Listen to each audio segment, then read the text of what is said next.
In this lesson, we're going to look at applying fillet and chamfer features to the 2D entities in our drawing.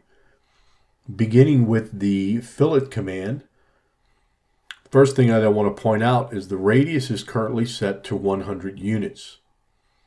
When using the fillet command, it is possible to use the Shift key to force a sharp corner. So here, after selecting the first item, I use the Shift key to select the second item.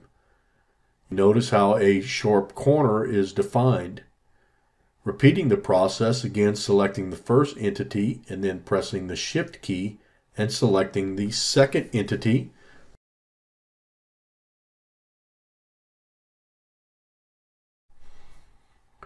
Repeating the fillet command, this time we'll set the radius to 10 units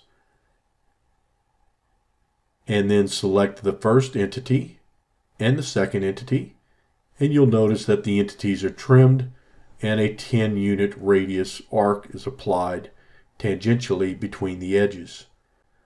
Now here I'm going to use the trim mode and set it to no trim so that I can fillet these corners with a 50 unit radius arc, and you'll notice that the lines are not trimmed.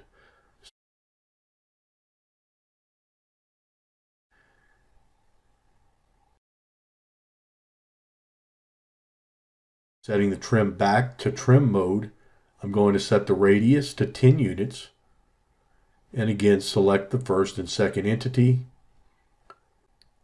Okay, the next thing that we're going to look at is applying fillet radiuses to all corners on a polyline. So starting the fillet command, I'm going to choose the radius option and enter a value of 5. Then I'm going to select the polyline option, and you'll notice that all 4 corners are filleted at one time.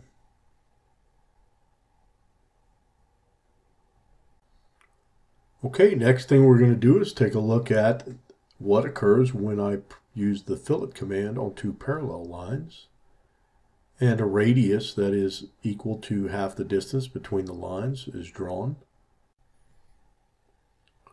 Next, we're going to clean up this feature here, and then let's go ahead and move to the chamfer command. When applying the chamfer command, I have the option of selecting a distance on the first and second entity and then selecting the entities, in which case the distance 1 will be applied along the first entity selected and distance 2 applied along the second entity selected.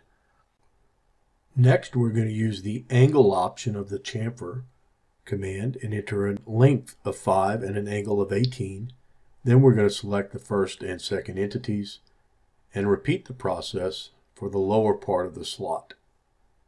That concludes our lesson on filleting and chamfering in BricsCAD.